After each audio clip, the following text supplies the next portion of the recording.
Planet of the Fakes. Race card players. The Black Secret Society founded to defend white supremacy and frustrate black freedom.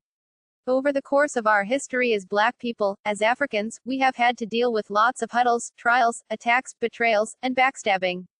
And while much of this has come from the Caucasian race, and other pale races, a good number of our injuries have been inflicted by our own. Now we understand that it might be a hard pill to swallow for many black people, but the truth remains that we have had our brethren betray us, over economic gains, and a place under the table of white supremacy, a place for dogs. Back home, in the motherland, Africa, we have stooges and puppets in power, black men and women who represent and protect the business interest of their European and white American masters. But we are not going to talk about that today.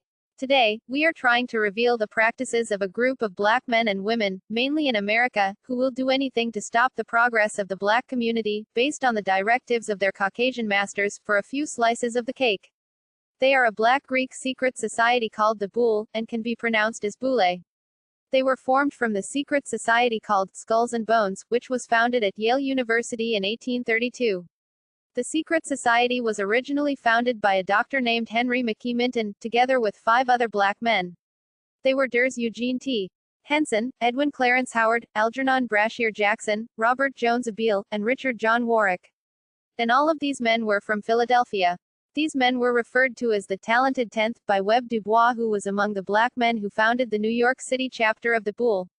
The name Webb Dubois is not a new name to any student and follower of African American history.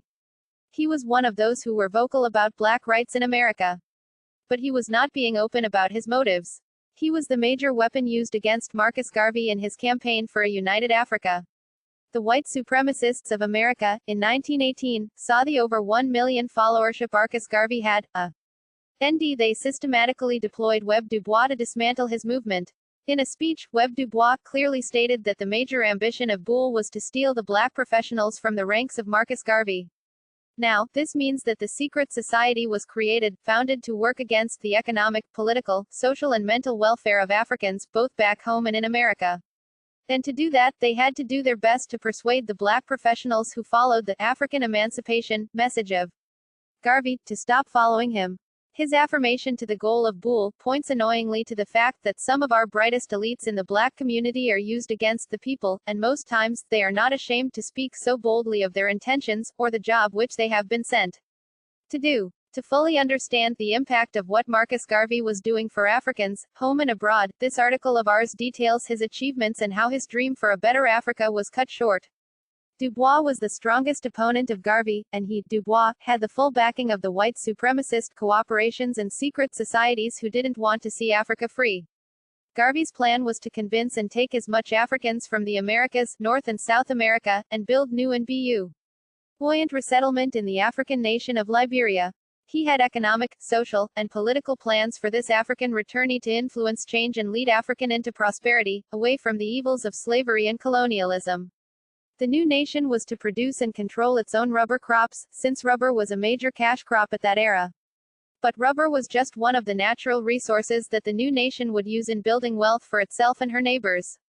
In a statement, Garvey said the following: "If the oil of Africa is good for Rockefeller's interest, iron is good for Carnegie Trust, the Oppenheimers raping and stripping Africa of her natural resources of gold, silver, diamonds, then these minerals are good for us.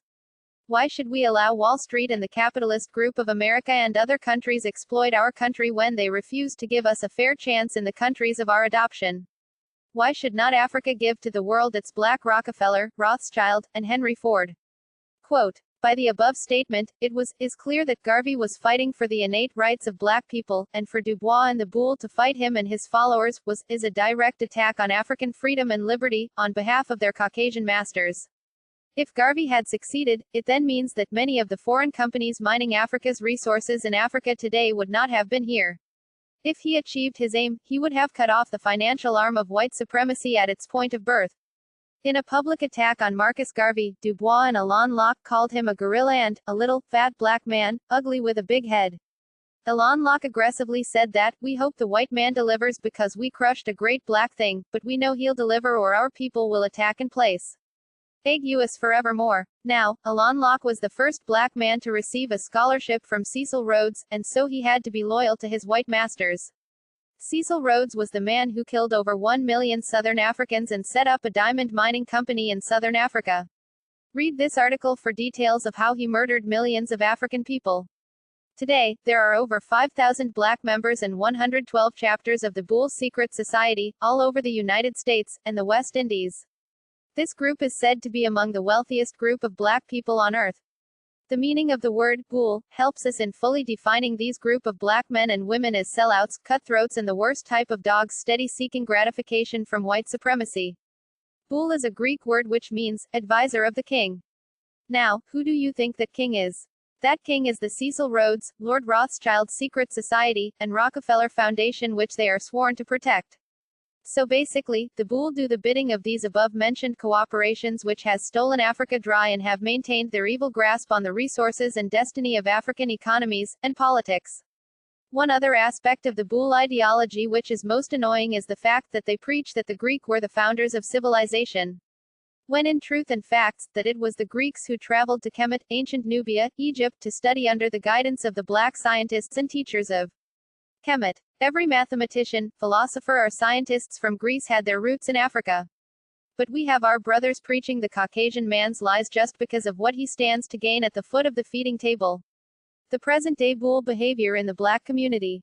Now, ever since the days of Garvey and Dubois, we have seen how rich, popular and influential black men and women have been used to fight and cripple the agitations for equal rights, legacy, and reputation of their fellow black men and women. Jesse Jackson was the major blackface used against Honorable Minister Louis Farrakhan by Bill Clinton. It was not a hidden fight. After Farrakhan traveled to Africa to meet with African presidents and leaders, the cooperations and white supremacists' American government could not have him spreading his ideologies to the people in Africa, so they sent Jesse Jackson almost immediately to Africa to distract the African leaders from what Farrakhan had to say. And while Jesse Jackson was at it, the America White House placed calls to African leaders and threatened them saying that, if you receive Farrakhan, the U.S. government will not look highly upon you. Now you can imagine such desperation to scuttle and destroy the mission of Farrakhan. It was for African freedom and emancipation, and the masters of the Boule would not have it. Although many of our people hold great sentimental attachments to him, we believe that Obama is a member of Boule. We say this because of his role in eliminating and dismantling any hopes Africa ever had of uniting behind one currency and one goal. He killed Gaddafi and planted chaos in Libya. If we recall, Gaddafi before his death was pushing for a United States of Africa, which would be backed by a gold currency. Now, that was a direct threat to the Rothschild Bank, which owns the financial system of the world, and they would not have it. If Obama was not Boule, why would he support the downfall of Africa when he has African blood? Think about it. Oprah Winfrey was used in destroying the legacy of Michael Jackson, even after his death. She of all people should know the importance of Michael Jackson's image and legacy to the black community, but she took sides with her masters and dealt a huge blow to his legacy and name. Many have also fingered Jay-Z to be a Boule Mason, who was used by white supremacists to damage the agitation and campaign of Colin Kaepernick, who has been at war with the NFL for some years now. Many of our people would actually disagree with this, but we owe it our people to call these things out, and then allow them to decide who has been on the side of the people and who has sold the people out. The list is actually a long one, but we would not go further since we might not finish this article. Just like we have the Boule today, we also have accounts of black people which belong to the KKK. No matter how absurd these things sound, we have seen a black man openly betray their people in the interest of white supremacy.